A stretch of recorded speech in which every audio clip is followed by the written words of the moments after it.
Hey, what's going on, Dodgers Nation? Doug McCain here. You can follow me on Twitter and Instagram at DMac_LA. For up-to-the-minute Dodgers news, be sure to hit that subscribe button, hit that notification bell, and if you want to see us post even more Dodgers content, smash that like button. And as always, I want your takes down below in the comment section. Today's Dodgers Nation question of the day.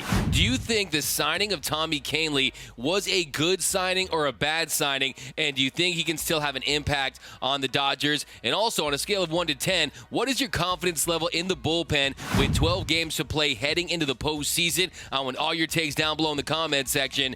And for all latest Dodgers news, head over to DodgersNation.com. So I've been getting this question all season long. Will Tommy Kahnle pitch for the Dodgers in 2021? Well, now you finally have your answer, and the answer is no. Bill Plunkett of the OC Register reported that Tommy Kahnle will not pitch this season. Now, chances were slim, but there was some hope that Tommy Kahnle would pitch for LA this season. After undergoing Tommy John surgery in August of 2020, he only pitched in one game that season for the New York Yankees, and the hope was that he would be ahead of schedule, that maybe we could ramp him up in time for the postseason. But that officially will not be happening this year. The earliest we'll see Tommy Kahnle is coming out of that Dodgers bullpen for the 2022 season. Now, the question is, was the signing a bad signing for the Dodgers? Well, first, let's look at the contract. LA agreed to a 2-year deal with Tommy Kahnle in late December of 2020, and the deal guaranteed him $4.75 million and another $750K through incentives. Now, this season has been a wash. The Dodgers knew coming into this that this was going to be a reclamation project, the kind we've seen them hit on, but we've also seen them a few lemons. You saw what happened with Danny Duffy. You saw what happened with Cole Hamels. It hasn't always worked out, but in Tommy Kahnle's case, they have all of next year to see if he can have an impact on this team. And look, the Dodgers, they have the money to take a flyer on a guy like Tommy Kahnle, a low-risk, high-reward type of contract, and if it works out, you get an elite reliever for $3-4 million. That is great value. It could be one of the best contracts in the league for a reliever if he pans out. Now, in 2016, 2017, he was really good. 2018, he had a down year. Then he was really solid in 2019, and since the start of the 2016 season, he has a 3.48 ERA,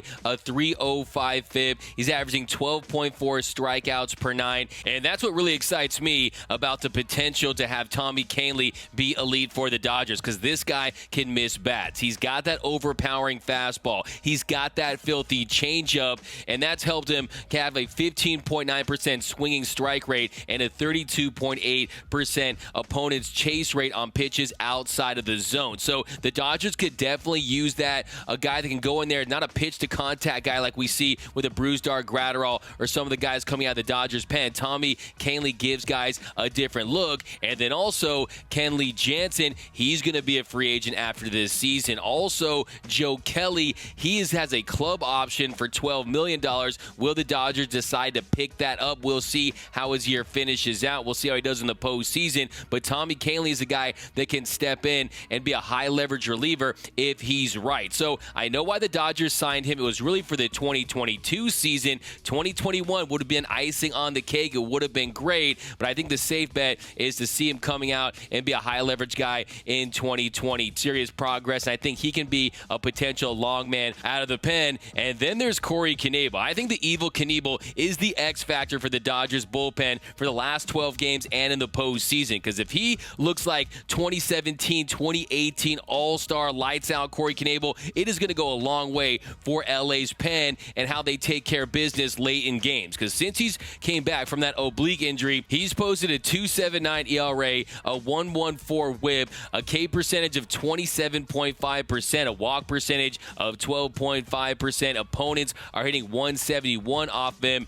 That FIP is a little high at 5.13, and that's through 9 2/3 innings pitched. So if this guy can really get it going and look like the Brewers' Corey Knebel, that was dominant, that was high leverage, that was just lights out of the pen, that's going to go a long way for LA. I think that's the big X X-Factor. Now, in August, he had a 2.89 ERA. In September, he's lowered that number to 1.5. He had the one earned run against St. Louis, but he's starting to look like the Corey Knebel that we saw at the beginning of the season before that oblique injury. The heater has the electricity to it. The curveball is getting better and better. He's regaining that feel for it. So, to me, that's the big X factor. But this Dodgers bullpen, in the second half, they have a 2.64 ERA. That is the lowest in Major League Baseball. That is the lowest second half ERA of any Dodgers bullpen in the history since the 1988 Dodgers that had a 2.72 ERA in the second half. How about that 2013 team that had a 2.75? So a lot of really quality Dodgers bullpen, but this one has really stepped its game up. And I think looking at it right now, I feel really good about where this team is, how the pen is, especially when you consider Clayton Kershaw's back. Tony Kahnle is back as well. Hopefully, we can get a lot of quality starts down the stretch and give this bullpen the rest it needs, because so many bullpen games this season, 39 pitchers used this year for LA, and I think that they're primed and ready for a deep run in the postseason. Now, when it comes to Tommy Kahnle, I do think it was still a good signing. I really do. I wasn't expecting him to pitch in 2021, and if it works out in 2022, and let's say Joe Kelly's gone and Kenley Jansen's gone, he's the guy that can really step up big, and if he's on and he looks like the guy that he looked like in 2016, you might be getting one of the best relievers in the league for a very cheap contract. So to me, I like the move by the Dodgers, but let me know down below in the comment section. Do you think the Tommy Kahnle signing was a good signing or a bad signing? I want all your takes down below. And on a scale of 1 to 10, what is your confidence level in the Dodgers bullpen with 12 games to play heading into the postseason? I'm going 8.5.